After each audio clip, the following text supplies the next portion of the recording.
The old dirt road, barely visible in the fading light, seemed to beckon Elias forward. A wrong turn, a misplaced signpost in the heavy fog, had led him astray. Now, he found himself on the outskirts of a village shrouded in an unnatural stillness. Elias, a seasoned traveler with a backpack full of stories, felt a shiver crawl down his spine. This place held a secret. He could feel it in the oppressive air. The silence was unnerving, broken only by the rustling of leaves in the unseen wind. Ahead, the silhouette of the village emerged, dark and brooding against the twilight sky. Ancient houses, their wooden frames warped with age, stood huddled together as if seeking comfort from an unseen threat. Flickering lanterns, like dying embers, cast long, dancing shadows that stretched towards Elias, welcoming him into their unsettling embrace. Elias hesitated, his hand instinctively reaching for the worn leather of his journal. He should turn back, he knew it.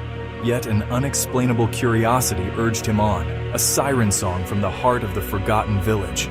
He took a deep breath, the air thick with the scent of damp earth and decay, and stepped across the invisible threshold, his boots crunching on the gravel path, the sound unnaturally loud in the heavy silence. The deeper Elias ventured, the denser the fog became, swirling around his legs like ghostly apparitions. Shadows danced at the edge of his vision, fleeting glimpses of movement that vanished when he turned his head. They whispered to him, these shadows, their voices soft and mournful, pronouncements in an unknown tongue. He passed beneath a rusting wrought iron archway, its intricate design now choked with creeping vines. The air grew colder, the oppressive silence replaced by a low humming sound that seemed to emanate from the very earth itself. A flicker of movement in a nearby window caught his eye. He whirled around, heart pounding, but found only his own reflection staring back, distorted and grotesque in the dusty glass. Elias pressed on, his pace quickening, drawn deeper into the labyrinthine heart of the village. Each step seemed to echo his growing unease, amplified by the oppressive atmosphere that clung to him like a shroud. The lanterns, now few and far between, cast flickering pools of light, revealing glimpses of cobblestone streets choked with weeds and crumbling stone walls adorned with strange arcane symbols. As he walked, Elias couldn't shake the feeling that he was being watched, followed by unseen eyes that glinted with malevolent curiosity from the shadows. A weathered wooden sign, its paint peeling, hung precariously from a nearby post. The name, barely discernible, sent a chill down Elias's spine. Heartsgrove. He'd heard whispers of this place, hushed tales told by firelight in roadside taverns, legends of a village swallowed by darkness. Its inhabitants vanished without a trace, leaving behind only whispers of a curse and the chilling silence that hung heavy in the air.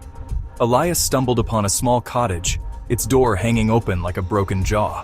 He stepped inside, his hand hovering over the worn leather of his satchel, his fingers instinctively reaching for the reassuring weight of his compass. The air was thick with the smell of mildew and decay. Dust motes danced in the faint slivers of moonlight that pierced the gloom. And there, on a rickety table, lay a leather-bound diary, its pages brittle with age. With trembling hands, Elias opened the diary and began to read. The spidery handwriting spoke of a town gripped by fear, tormented by nightmares that bled into their waking hours. It spoke of a darkness that seeped from the earth, twisting the hearts of men and leaving behind only despair. The diary ended abruptly, the final page filled with a frantic scrawl, a desperate plea for forgiveness, for salvation from the shadows that consumed them all. As Elias closed the diary, he realized with a growing sense of dread that he had stumbled upon the source of the village's curse. A blood-curdling scream pierced the silence, echoing through the deserted streets of Heartsgrove. It was his own. Elias looked down to find the shadows he'd been so carefully avoiding now reaching for him, tendrils of darkness snaking up his legs, icy cold and impossibly strong. He struggled, but it was no use. The darkness held him fast, pulling him down into the cold, unforgiving embrace of the earth. Panic surged through him, his heart pounding against his ribs like a frantic bird trapped in a cage.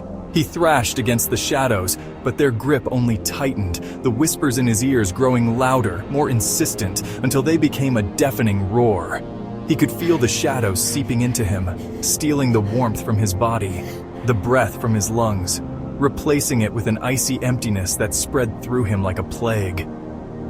The last thing Elias saw before the darkness swallowed him whole was the diary, lying open on the dusty floor. Its pages fluttered in a sudden, unseen breeze, the ink bleeding, the words twisting and morphing into grotesque shapes that seemed to mock his plight. Then, there was nothing but darkness, cold and absolute, the silence broken only by the echo of his own fear, reverberating through the empty streets of the cursed village.